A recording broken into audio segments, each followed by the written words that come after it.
spirituin. Anong nasa isip niya? Yun ang mga celestial bodies na bawat tao, bawat believer na patid na galing sa langit, meron siyang mga theophany bodies. Meron siyang celestial. Merong katawang panlangit. So, sabihin, habang ginagawa ng Panginoon ang mga bagay ng Old Testament, meron siyang pinapatungkulan na sa susunod na panahon, yun ay tipo at mangyayari in reality. So, lahat ng mga simbolo na ginagawa ng Panginoon ay meron siyang nasa isip, mga kapatid, na mga tao na patutungkulan niya ito. Alam niyo ba nung ginawa niya ang Ark of the Covenant? Ito ay nagpapatungkol siya sa panahon na ito na meron mga tao na ang Ark of the Covenant ay ikaw at saka ako. So gusto ko makita natin ito mga kapatid na ang lahat ng mga bagay na ipinagawa ng Diyos doon sa tabernacle, yung 3 courts, yung doon sa outer court, sa inner court, sa Holy of Holies, lahat yun ay merong type and shadow sa ating kapanahunan ngayon. Amen.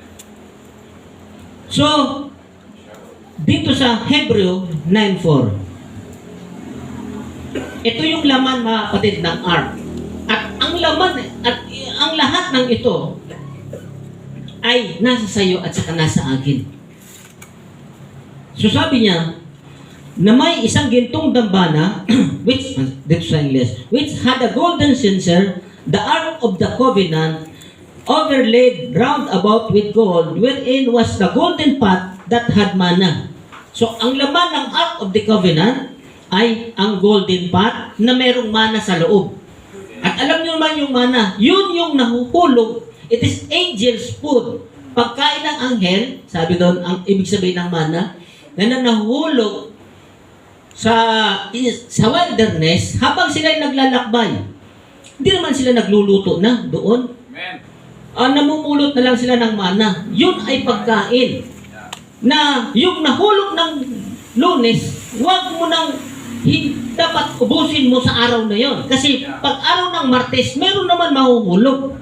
Ibig sabihin, panis na yon. May uod na yun kinabukasan.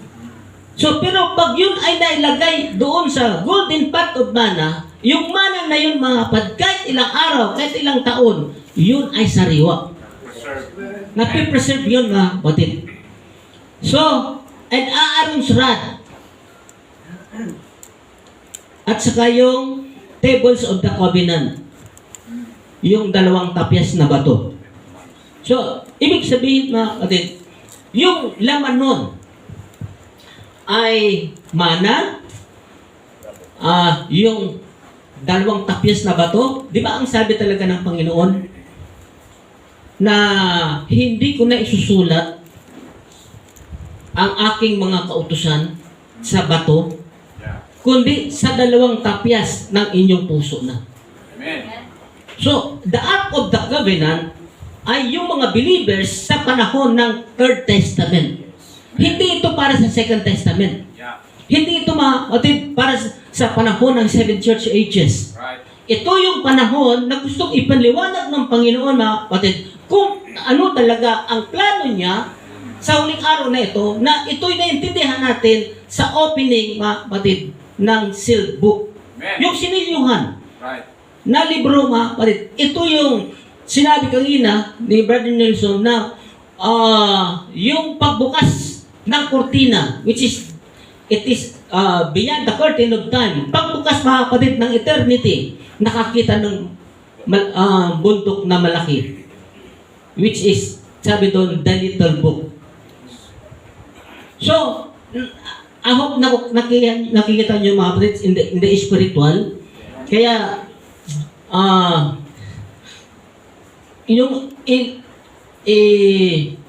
sinulat ng Panginoon mga kapatid, hindi na sa 2 tapyas na bato, kundi doon sa pusong laman. Doon sa atin. Hindi na tayo kailangan na bigyan ng Panginoon ng batas, ng batas, ng batas. Tapos na tayo doon. Na huwag kang papatay huwag kang mangalunya, huwag kang gagawa ng ganito, huwag kang gagawa nito. Ibig sabihin, hindi mo na kailangan mga kapatid na paulit-ulitin yon kasi ang Diyos na mismo ang nagsulat sa puso mo. Ibig sabihin, yung right and wrong sa paglilingkod sa Panginoon ay hindi na kailangan pang paulit-ulitin kasi hindi na yun isinulat na ng Diyos mga kapatid sa puso nyo. Kaya you are the Ark of the Covenant. Ano yung bodied rod? Kung natatandaan nyo mga kapatid, na ang Israel, binigyan ng Panginoon mga kapatid, yung 12 tribes of Israel, na nagkaroon sila ng mga leader, na binigyan sila ng tawag doon, yung rod, o kahoy, na tuyok, at sabi ng Panginoon, ilagay doon at para kinabukasan, kung sino yung mamulaklak, yun yung magiging leader nila. So, at kay Aaron, yun ang namulaklak. Lahat yun mga kapatid. Ibig sabihin, it is pertaining to a ministry. Ang ministry na buhay. Kasi naniniwala tayo mga kapatid, sa Third Testament, ito lang ang ministry na may buhay. Amen. Walang buhay na mga kapatid sa Second Testament. Right. Wala na doon. Amen. Kaya, yun ay nakalagay doon sa Ark of the Covenant, Yes. which is ministry na may buhay. Amen. All others wala mga kapatid. Amen. Ano yung 11 na mga rod, mga kahoy, walang buhay. Patay lahat yun. Yes, magician. So, alam natin mga kapatid na kaya ang Second Testament ay tapos na. Amen.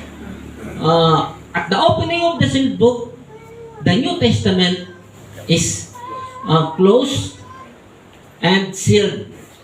Sabihin, kung yun ay closed na ang New Testament at ang Diyos ay nagbukas mga kapatid ng panibagong testamento, Amen.